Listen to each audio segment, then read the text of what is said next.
So I grew up in a quintessential Parsi family. There's a sect called Parsis. There are very few of us left. It's almost like a tribe.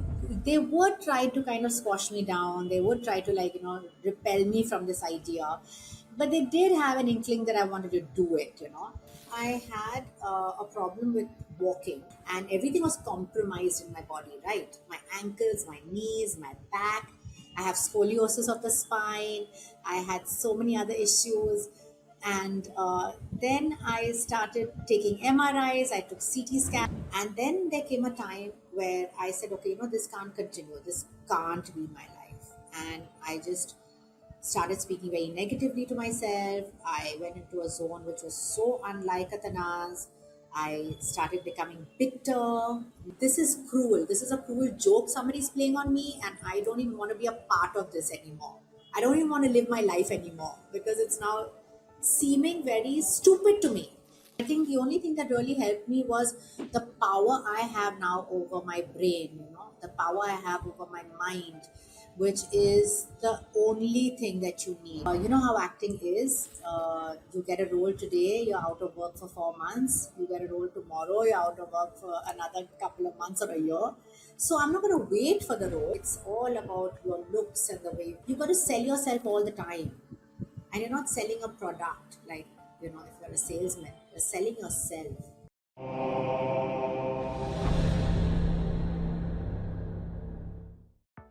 Tanaz Irani is a talented actress and a life coach who recently underwent surgery. In this episode, we will hear about her inspiring journey to recovery and the lessons that she has learned along the way. Tanaz shares how her experiences as a life coach have enabled her to navigate the complicated circumstances around her surgery and maintain a positive outlook. Join me as I explore her insights on resilience, personal growth, and self-care during difficult times. Tanaz's story is sure to inspire, so let's hear from Tanaz. Tanaz Irani, welcome to Inner Habit. How are you? I'm doing excellent. Thank you. I am so happy to see you on my show. I, like I've said to previously, have followed your journey from the movies through to you now being a coach. And I actually want to discover what has led you not only to become a coach, but where your life is going from here. So it's going to be very interesting conversations. I wish I knew where my life was going from here. I would never like to sound like I know it all, or I've thought of it all, because I really want to spread this around to everyone, that when you see somebody who's doing something maybe out of their comfort box, or somebody who's a success, they haven't figured it all out. They're figuring it out while they're at it, while they're going at it. But the clue in the entire essence of that is keep at it, don't stop. That is excellent words of encouragement, which also we will discover as we go through this podcast, because you have been through so much in your journey so far. So let's start with your childhood. Tell me a little bit about you, where you grew up, and what life was like for you. So I grew up in a quintessential Parsi family. There's a sect called Parsis. There are very few of us left. It's almost like a tribe. And so we had a typical Parsi upbringing, and everyone was doing their own thing. And I wanted to become an actress ever since I was 6 years old. But obviously, I couldn't share it with the family members because no one was going to, encourage me or even listen to me. So I did get this small diary, I remember, from this uncle of ours from London. And when I got this diary, I was so excited because it had a little lock and key on it, which meant privacy, right? So, like, if you belong to the year Zod, especially when we were born, there was nothing like privacy, there was nothing like what do you want to eat. There was none of that floating around the place, right? Everything was, your chakras were healed by one nice, slap you got from a chappal of your mom, slipper. So I was pretty much born under those circumstances where whatever mom said went. You did not even back answer. So then I got this diary and I said, oh wow, this is something great. It's got a lock on it. That means I can actually share anything and everything with this diary. So I started writing and I took to really great writing. I was already like I used to love writing essays and stuff, but this kind of honed that skill as well. And I started writing all my fantasies, all my passions, my ego, I mean my goals, and it was just so full of me and my fantasy land. And that's when I realized that I actually kind of manifested what I wanted to be, me being an actress and famous and stuff like that. But otherwise, I was a very naughty girl. I used to talk a lot, chatterbox.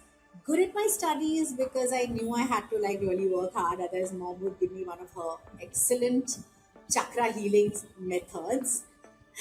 And I had superlatively clever siblings. My brother is like a genius, and he lives in America. My sister's here; she lives with my mom, and they both are kind of really academically inclined.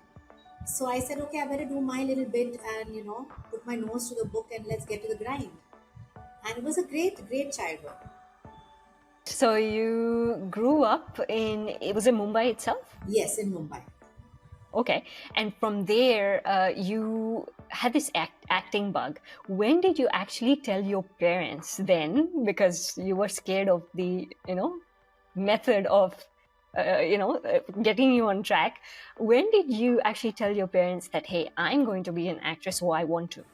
I used to keep obviously dropping hints, and they could make out that I was filled with drama and OTT kind of ways of reacting. And they would try to kind of squash me down. They would try to repel me from this idea, but they did have an inkling that I wanted to do it. And they never discouraged me, but they didn't encourage me either because I guess they didn't know how to. And I kept taking part in school plays, and I didn't have the resources, so I had to become very resourceful. And I had a friend in school whose uncle was going to cast for a play, a proper professional play. So I kept hounding her that would you please recommend my name.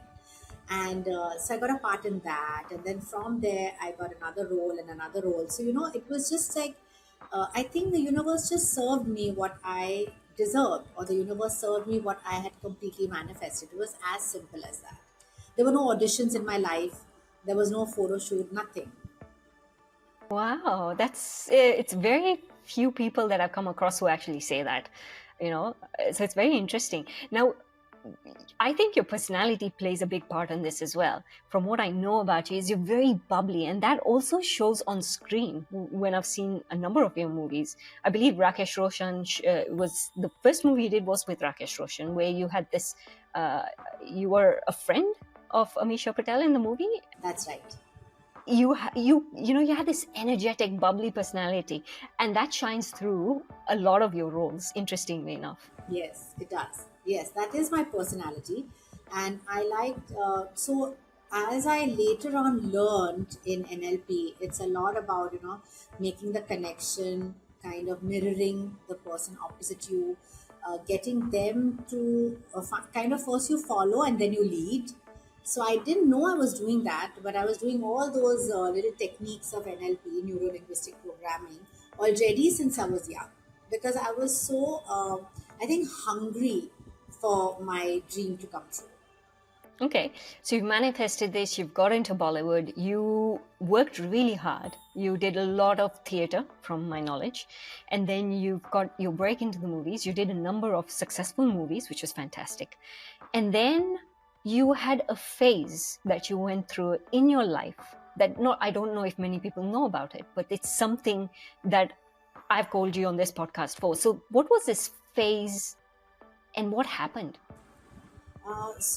I had a problem with walking since I think 2020 and 21. And I was wondering okay, maybe it's just a kind of a patch, or maybe I put on too much weight or something's just stuck. Maybe I just got to pull it, or let's go to a chiropractor, let's go here or there. So I was like, what the hell is wrong with this hip? I just can't get the better of it. And because I thought I was putting on too much weight, I joined MMA, which obviously increased the severity of the problem. And I don't know what was happening, but it was only worsening. So then there came a time where I just couldn't even stand up and cook in the kitchen. I couldn't even stand up actually. I just couldn't stand. I was like always bent over and kind of, walking like a rounded bear, like very in staccato motions. And I'm like, oh, this is not happening. Something is really very, very wrong in the system. So I went and got my back checked because I thought it was maybe my spine. So I did that treatment for about 3 months and I was okay. My back became okay. But I still couldn't put weight on my leg. And then I started limping, in a very odd manner. Limping in a very odd way. So I would take my leg and stick it out and put it back in. And that became a kind of a motion which I had, mastered so fast. But you could make out something was amiss, the way I was walking. So that kind of worsened it. And being an actress, I just didn't want to give in to think that, okay, I need to look at this and something could be majorly wrong. And I was always of the attitude that, no, no, no, it's nothing, it'll go, be positive, kind of do some exercises, do some stretching. But it only got worse. And then finally, I had to sit and take a couple of MRIs because my knees started giving way because of this, odd movements that I had started making, and everything was compromised in my body, right? My ankles, my knees, my back. I have scoliosis of the spine. I had so many other issues. And then I started taking MRIs, I took CT scans, I took everything. And they just said that maybe you got an AVN, avascular nerve, which is being pressed. So I'm like, okay, so what's the solution? So they said usually people who are alcoholics and people who have taken a lot of steroids get it. So I said, listen, I'm not an alcoholic, you can make out. And I have not taken any steroids. I mean, I don't need to take steroids. What will I do with all the extra energy, or whatever it is? And they were also puzzled, everyone was really puzzled as to what the hell actually happened to you. And then as fate would have it, I mean, no, not as fate would have it right now, but then obviously I became very depressed during this phase because I did not have any answers. And I started limping, and I started, using a stick, which was something that I really couldn't see myself with. My kids used to be like, don't use a stick, mom, when we go out. We'll, hold you. Don't use a stick. And it had become kind of really painful for me. So much so that, I mean, I know my girlfriends, wanted me to have fun, wanted me to get out. Obviously, they didn't understand the severity of the situation at that time either. So they went abroad and they said, we're not going to go out without you. We've planned this vacation and we're going to take you. So I went on this vacation on a wheelchair. But every time we went out in the evening, I would just be crawling back to my room in such severe pain. And I was always on, painkillers. Every time I went out, people thought I was okay, but I was not okay. I was really, really, really not okay. I was just stuffing myself with painkillers. And then there came a time where I said, okay, this can't continue. This can't be my life. And I just started speaking very negatively to myself. I went into a zone which was so unlike Atana's. I started becoming bitter, negative self talk, kind of started holding on to any bit of straw which I thought would give me peace or, would help me let go. So I went into chanting, I went into healing, um, sound healing, chakra healing, crystal healing, any modality which I thought would help me, I would just keep on grasping at those straws. But nothing helped me. And finally, I came across this ad in the Instagram about NLP, and I said, my friend did this, and she's my NLP trainer. Like, she used to train me all the time because we were in school together, and she used to be my coach. And I knew she had done NLP, so I knew it was a modality that was really high end. You really needed your brains out there. And I'm like, I never had the time to do this. Now I have all the time in the world because I'm not really doing anything. So I said, if I can't make myself get out of the room, then I need my mind to get out there. If my feet can't walk, my brain has to walk. So I'm like, okay, so I credit myself to much more knowledge than everyone thinks I have and brains. Just because I'm an actress doesn't mean I'm dumb. So I said, chalo, let's get on to this. So I joined the class and I started learning NLP. And once my teacher started teaching and teaching us the techniques, and I started using it on myself, and I was a very diligent student because, hey, I was like in this for the long haul, right? I really wanted this to help me. And I was so scared of what the future is going to hold for me that I used to go every week on the days on dot, study like a proper student, take down notes, rehear it, hear the recording, read between the lines, make my notes. And I really started studying a lot about NLP. And as I was doing that, I found myself opening up from inside to out. And I found that the situation was the same, my pain was the same, the surrounding was the same. My kids were irritating me as much. My husband was really not of any help because he really didn't know how to help me. Everything was the same. But something in me changed. Something in me completely changed, and I was feeling very happy inside. I felt that I am the power that's going to change my own life. I don't have to look beyond. And the minute I changed my frequency, I changed my life. Because when you're vibrating at another frequency, you can't carry along anything that's not vibrating at your frequency. Yeah. It's like you cannot move out of a supermarket with goods that you haven't paid for. Okay, you're going to get caught. It's impossible. All right. So I moved out of that space that I had put myself into, and I found that I was naturally attracting my better friends, better conversations. And I attracted two of the biggest serials that I did. And only I was only asked to come for 5 days a month. So, the universe was serving me exactly what I needed. I needed to get out there. I needed to meet people. I needed to show myself that I was still good at my work.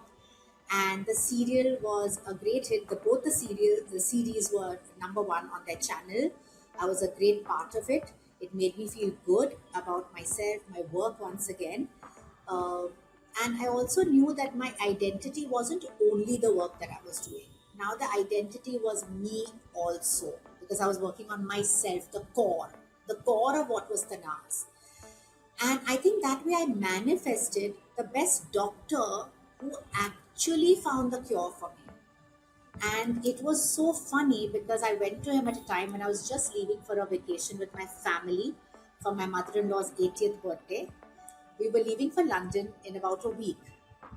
And I had just casually gone to him for an injection. I'm like, just give me a painkiller and I want to like enjoy my vacation with my family. And when I come back, we'll see what has to be done. But when he saw my reports, which all the other doctors had also seen, mind you, I had shown it to sports specialists, I had shown it to the who's who.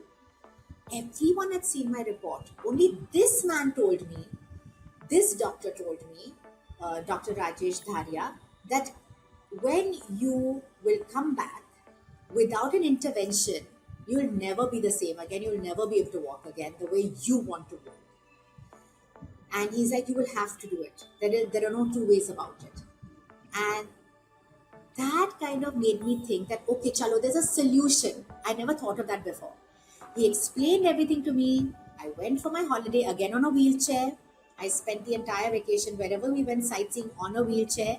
My husband took me everywhere, pushed me everywhere. I'm sure it must have been really, really difficult.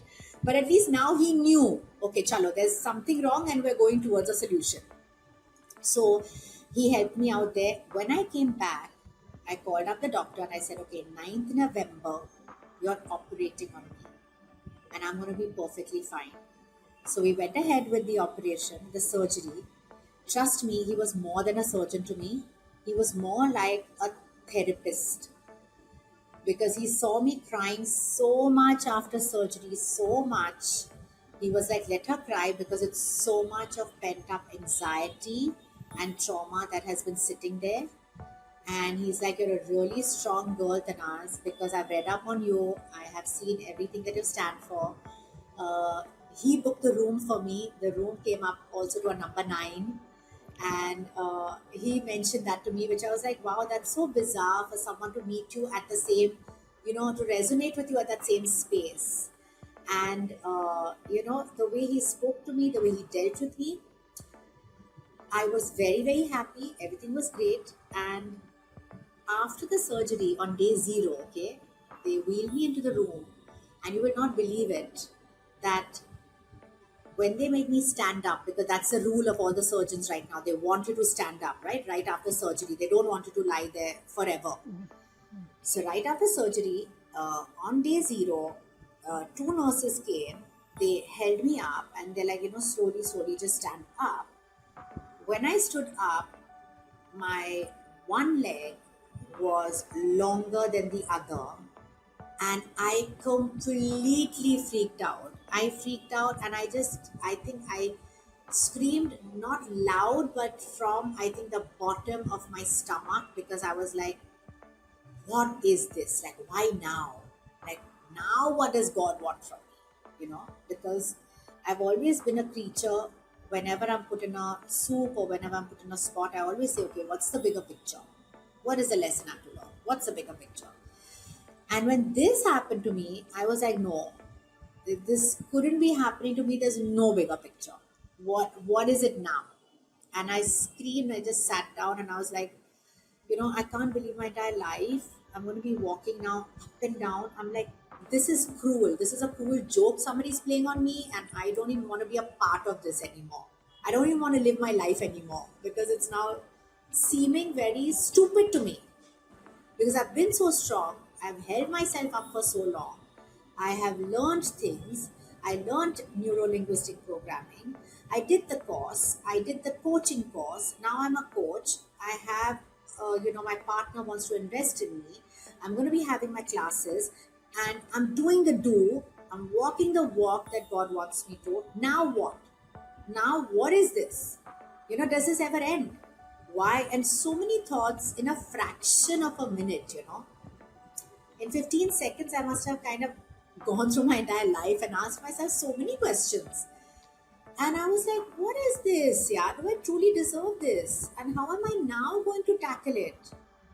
I went out with a stick, then I went out on a wheelchair. Now what? I'm going to be hobbling all my life, because how are you going to balance? And it's such a big thing. Am I going to be wearing shoes for the rest of my life? I'm an actress. I'll never find shoes in the world.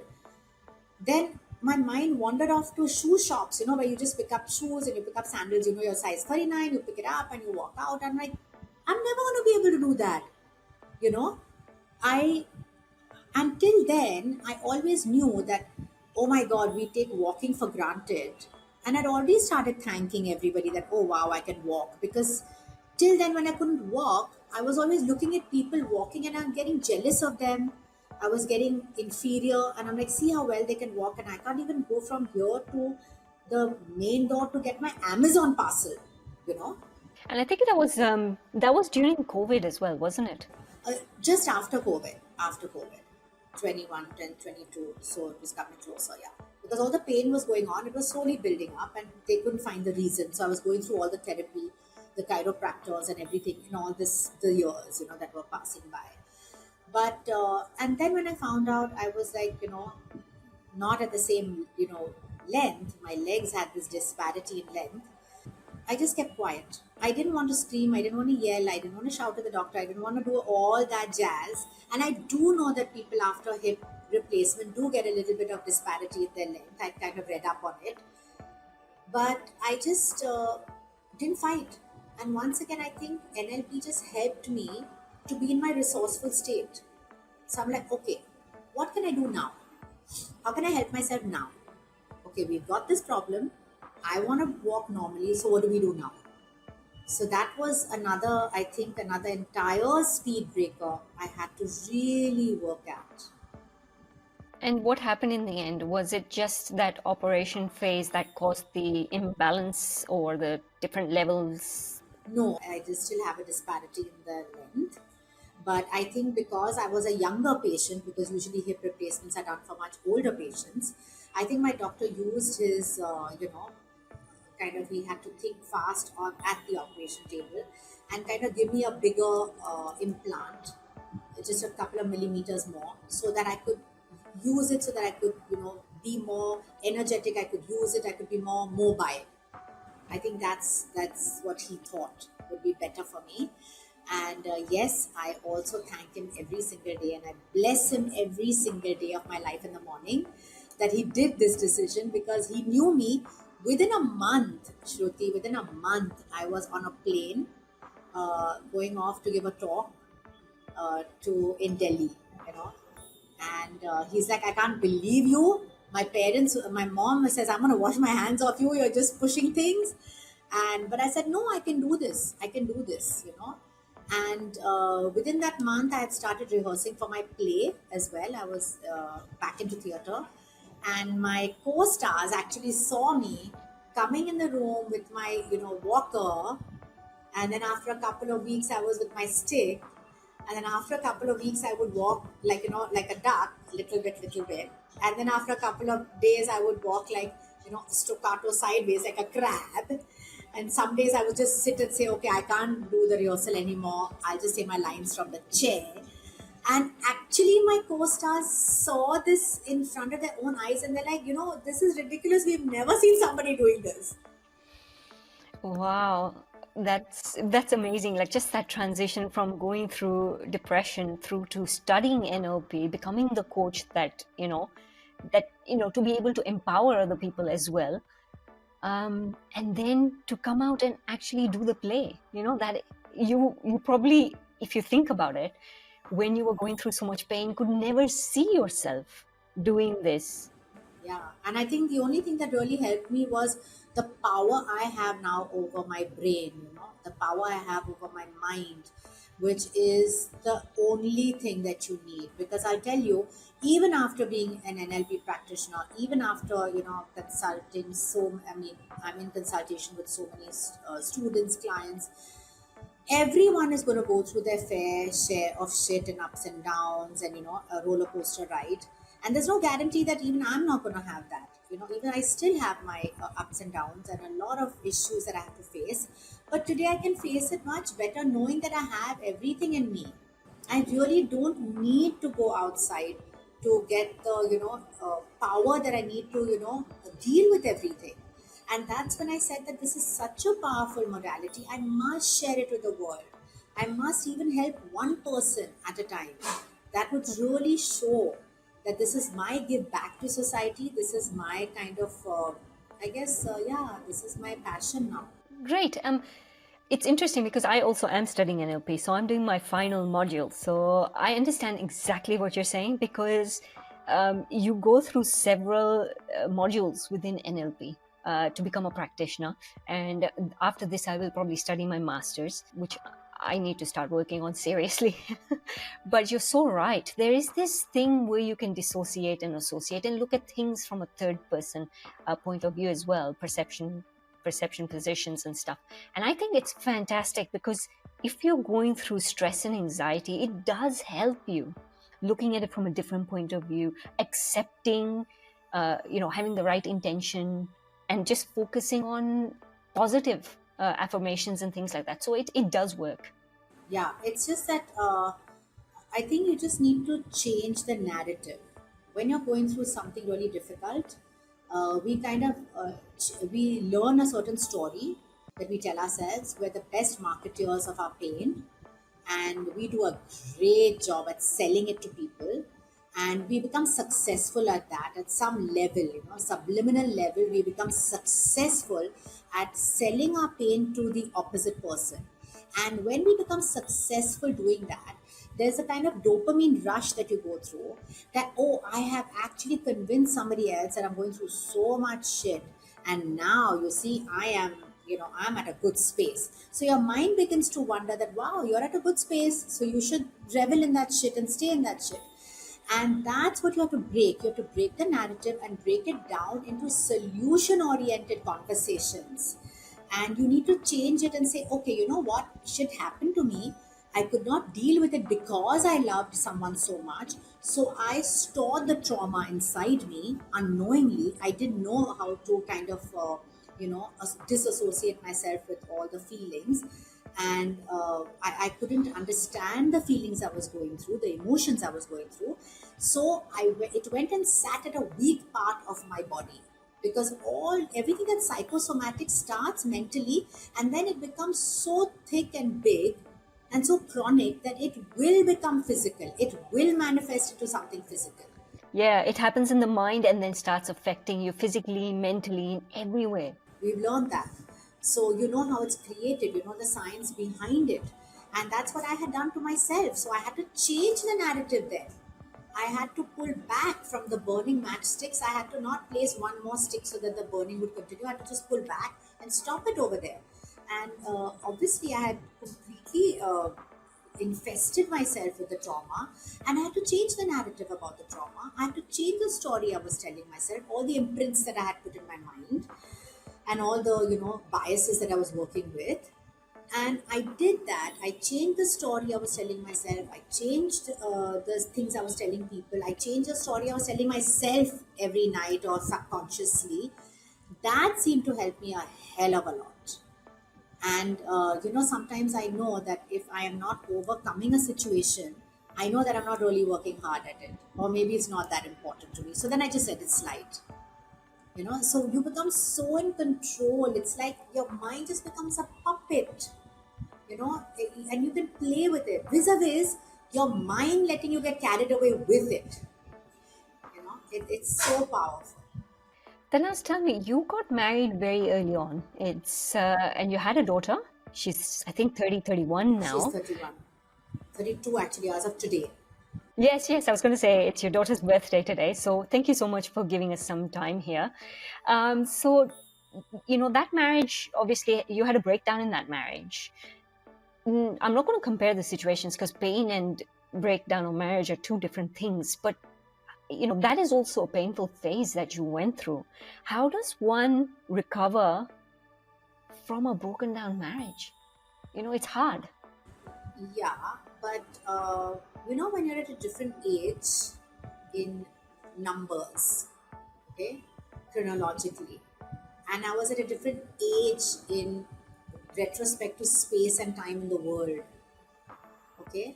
At that time, we didn't have so much understanding of pain and what is trauma and getting through all the stuff. We just knew that, okay, this didn't work out. He was 18 years older than me. So it had its, bad foundation, if you call it bad. It didn't have a great foundation to begin with. And yes, I was on a different level of maturity. He was obviously on a different level of evolution. So it wasn't matching at any score. Wonderful two human beings, but not meant to live with each other. I was a ball of fire. He was a, calm, fireplace, just sitting in one place and giving warmth to everyone around. I just love that narrative. Yeah, so there was never a meeting place. There was never a place that we're going to meet. And I want to do everything in the world. I want to buy a new cell phone, a new car, because cell phones had just been invented at that time. I wanted to work in films. I want to do stuff. I want to party all night. And that just wasn't helping the cause with a person 18 years older than you. And he's seen the world, he's been there, done that. But we had a beautiful child. And when I walked out, I think I was very, very strong. I think I was, yeah, hurt and scared and everything. But I was very strong because I think I knew that I was now free to do what I wanted to do. So, interesting question here. Your daughter stayed with your ex-husband. How, I don't know how old you are and how old she was. How was the transition for her? I hear a lot of people, some people say it's very good for a child if two people together is not working. It may impact the child, but it's probably better in the long run for the child. How was it for your daughter? She's obviously had a mom, her dad, and then all of a sudden things aren't working. How do you manage that? Yeah, so I think it was very painful for her at a time when divorces were not big at all. Very painful for her, very unsettling for her. I was her be all and end all, everything. I think I was very immature. I think I was very not understanding the bigger picture at that time. I was not evolved at all. I was very young, very callous. I won't say selfish, but I just knew one thing was my goal, just to work at my dreams and be the person I am, one sided. I'm not letting anything come in my way. Nothing, nothing at all. That is not to say I didn't have oodles of empathy, love, compassion, warmth, caring for everyone. I had the best of friends who I still have today.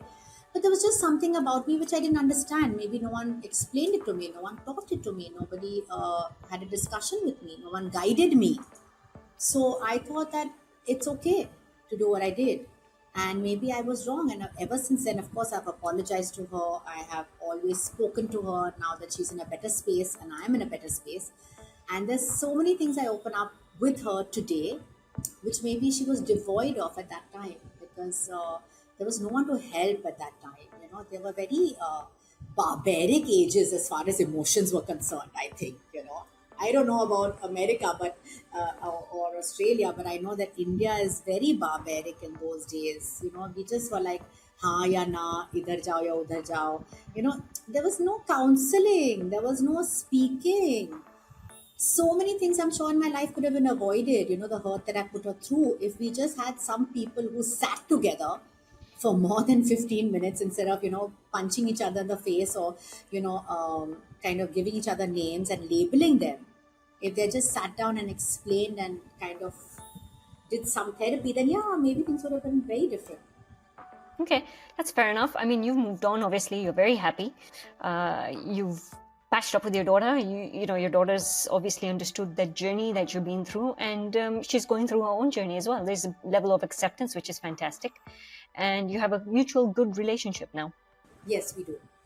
We do. I think she's my best friend, and I can share any secret with her. I always, I don't know. I am just so free with her, and I feel very happy when she's around. And I always seek for her approval because I know she's like really sorted. She's a Virgo, and I'm an Aries, and so is my youngest daughter a Virgo. So they both are kind of like each other, and yeah, they have a field day talking behind my back sometimes. So that's great. You have gone into NLP. You got into the movies, and I believe you got married again, and now you have two children. Yes, I do. Their equation with their older sister is fantastic. Fantastic. Absolutely fantastic. Yeah, I mean that I'm blessed with. The younger two keep fighting, of course, but that's very natural. And they love each other, but they're like, okay, she got a bigger piece and he ate my chicken and he did this and she ate the chocolate and it goes on and on.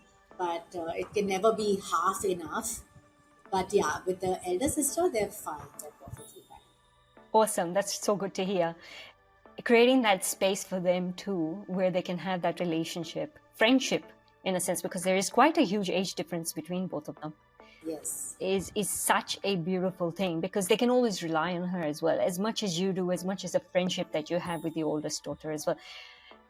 So, what is your thoughts? So, now that you're coaching individuals, does that mean you're completely out of the spotlight and not doing movies anymore? No, I mean, I will wait if there's something nice and it kind of matches with the timing and everything. And if I'm in the same space that I want to do this role, I will do it. But you know how acting is. You get a role today, you're out of work for 4 months. You get a role tomorrow, you're out of work for another couple of months or a year. So I'm not going to wait for the roles. In the meantime, I have this and I'm enjoying this. I'm loving this journey. And yeah, I'm concentrating on that. I wanted to be, yeah, I wanted to be my own company. I want to be an entrepreneur now and look up for bigger and better things that I can, kind of show my children that there's never an age, you know, work is not age constrained. You can do it at any time. Oh, I totally agree with you. I'm with you on that. Did you, whilst you're going through this journey where you underwent depression, you mentioned that not many people actually understood what you were going through. Even your friends, in some instances, couldn't understand or comprehend the pain that you were going through. Did you ever seek counseling yourself for depression? I kind of was going through troubled times at various levels of my life. So I won't say I went into counseling, but yes, I did meet a therapist, a very now she's a very dear friend, and I did take just one counseling session. But I think she also felt I pretty much was sorting myself out. I was doing a good job on my own in any case, And yeah, so I didn't go for counseling. I just started reading, and I think NLP was the game changer for me. I didn't do much of therapy, no. And where was the Bollywood industry then? So, you've got a lot of, I'm supposing when you were actually working in that industry, or you still are, you probably have a lot of friends within that industry. Did you keep in touch with them? I mean, you mentioned you would go out, nobody would really know that you're in pain. So, do they know about this? Uh, they slowly started knowing that I was in physical pain. But yes, about my feelings, the reason I wouldn't share it, or not even on Instagram initially, or even when I was in the depth of it, is because I didn't really know that whether anyone could help me. So I didn't want to discuss it and send it out there in the universe all the time without actually having a solution. So I'm sure if I sat there with a couple of friends of mine and explained and told them, they would all be there. They would share the space with me at that point of time, and they would really uh, kind of understand and be helpful for that momentarily phase. But what could they do? I needed a big person to solve my problem, a person who could really tackle it from all angles, so to speak. And I guess your doctor did that. Yeah, yeah, he did. So tell me, there is a lot of you hear a lot of rumors about the industry that they're very different characters, and some of them are not very helpful, or they don't step up to what they show that they are. Did you ever experience that, like whilst you're going through it? Oh, people didn't know, but do you feel that that is true?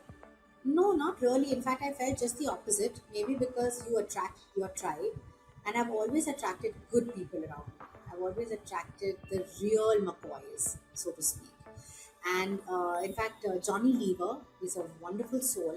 And when he got to know about my leg, he called on me, he checked up on me, he took me to church and said, let's see what is the trauma that's there, because he also speaks that same language. And he made sure that I come along with him, and we spent an entire day where he really counseled me so well. So I don't think that anyone wouldn't stand up for anyone who needs help. I guess actors themselves are very complicated human beings, because they are online all the time.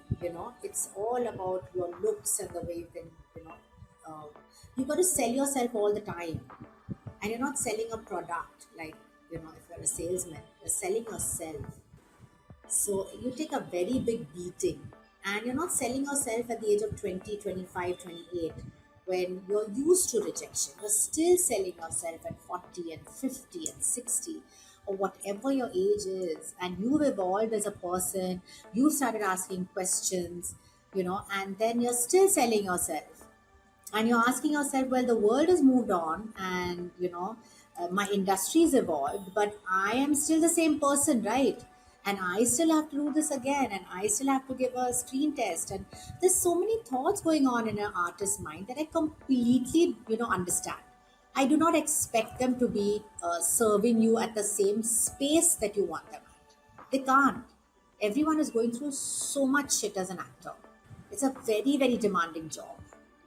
Yeah, you're right. It is demanding. A lot of, and I was talking to Shishir Sharma, who has been one of my guests in the podcast as well, and he said the same thing, that people think that acting is such an easy job, but actually, it is not an easy job. It is very difficult. We were talking about the audition process in India and so on and so forth. So it's a very interesting conversation there.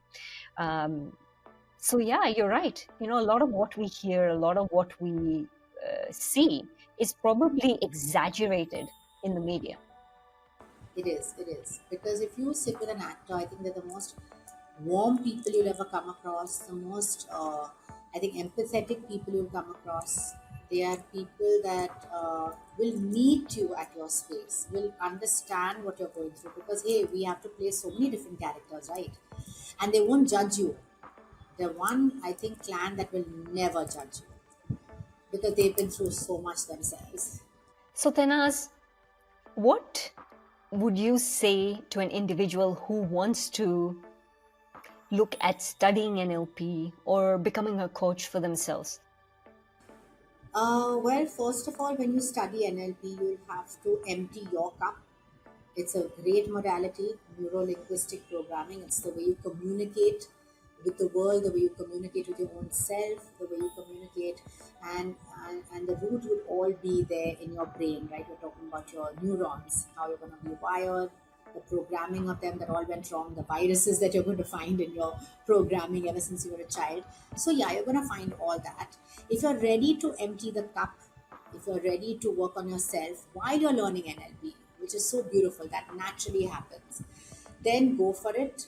If you feel that, yes, and while you're studying it and you find that this is the ultimate modality, then yes, you should become a coach. And make sure that you have a great story, to tell, because I think that's the one way where people can completely resonate with you and be ready to share your story. Yeah. That's good. Yes, you should be ready to share your story, because a lot of what I've been learning is sharing a lot of my stories, and that has sort of given me a level of acceptance that things have happened in my life itself, and accept what's happened as well. Yeah, because I think every individual, especially human beings, learn better with metaphors. You need to give them metaphors. You need to sustain. I think you need to sustain the science behind NLP with a lot of stories. That's how people are going to retain it, and then they can kind of relate it to their own life. See, it's one thing about learning a modality, and it's another thing about integrating it into your life. A lot of people learn a lot of things and they never integrate it. A lot of people learn a lot of sayings and see so many reels on Instagram. But tell me, after, like, say, 2 days, if you ask them, can you give me a lecture on all the beautiful reels that you've seen? Nada, zilch, zero. They can't do that. Because it's just a whole lot of information without translating it into knowledge. So I feel, once you've learned something, if you're not going to integrate it into your everyday life and if you're really not going to use it, then you might as well have not learned it, yeah? Because people always ask me that, Tanaz, don't you think this is tough? Don't you think this is difficult? I said, yeah, sure, everything is difficult. You got to choose your difficult. Staying, in a place where you don't like it is difficult. To change is difficult. So you choose your difficult. I chose to change, and that's equally difficult as it was for me to be in that situation, right? And of course you're going to fail along the way. These are the learnings that you've got to have. So even as a coach, if you think once you become a coach, oh, I'm not going to have any problems, I have the answer to everything, that's bullshit. Because you can be a dentist and still have cavities. That has got nothing to do with what you've learned, you know. And people are always going to speak because hell, speaking is so easy and cheap and easy for them to do. It's lazy. It's lazy bullshit that they're giving you because it's easy, right? They didn't have to sit for hours and sacrifice the time.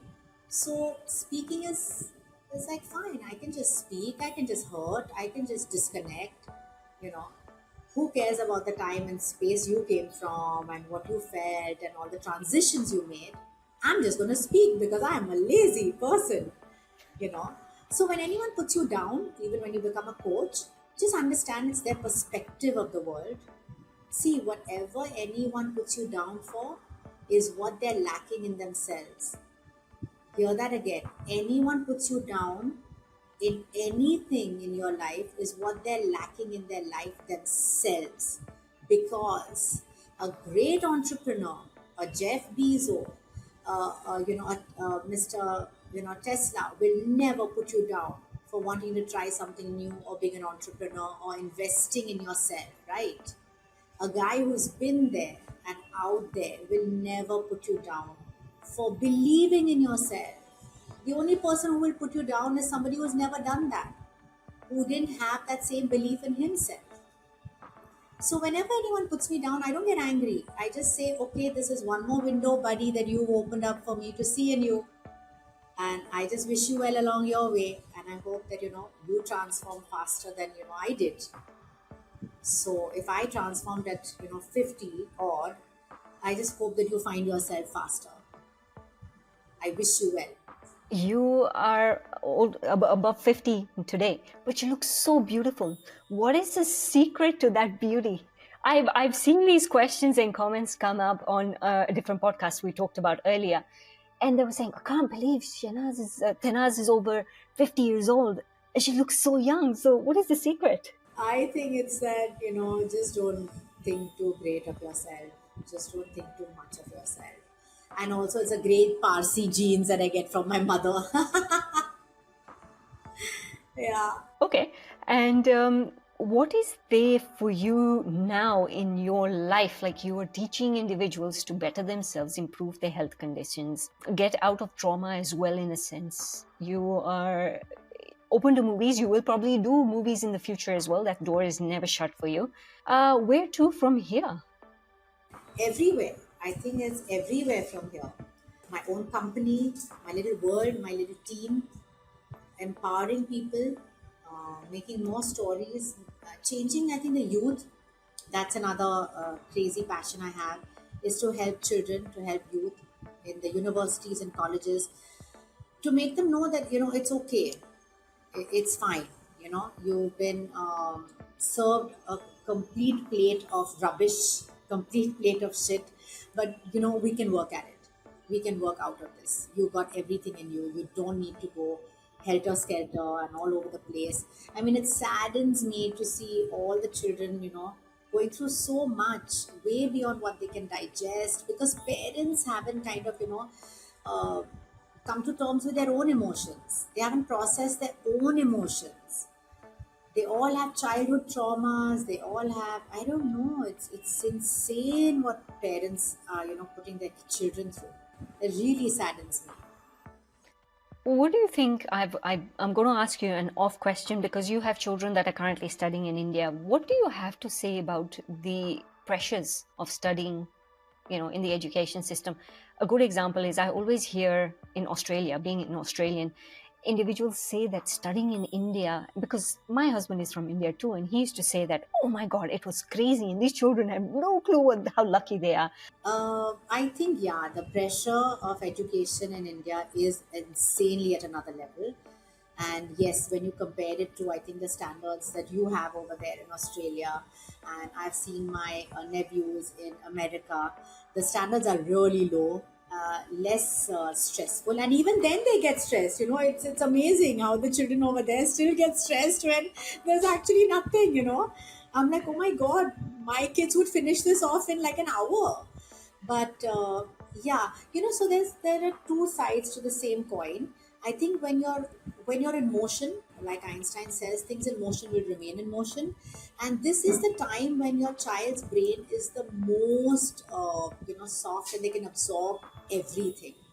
So I think in the old days, the Vedic, the way they used to teach, they understood that. And so they used to put in a lot of information, because a child can process that much information.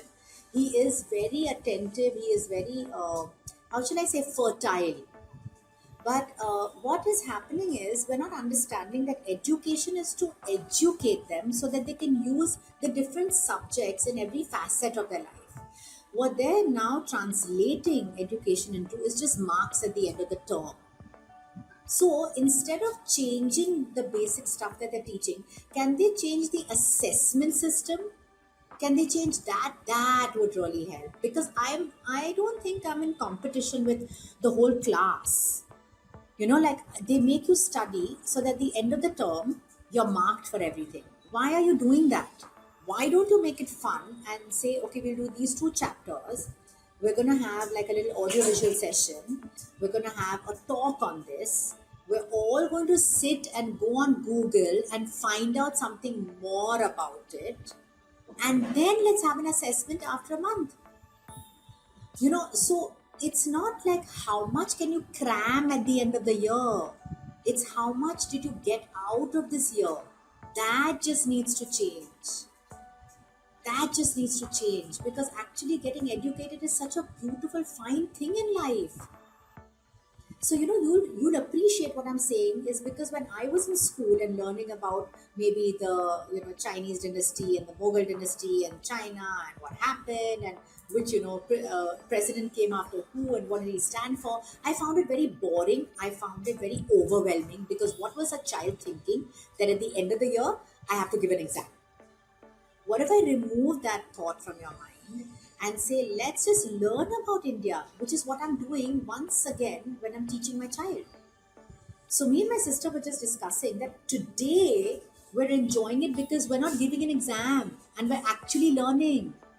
Now we can actually process those sentences, which at that time became completely, submerged into one. It was just like merging into one. You need to just take out that. You just need to take out that. Because I think the Chinese have proved and the Indians have proved that our education system is by far superior. You do not need to chew half the apple and then give it to your child.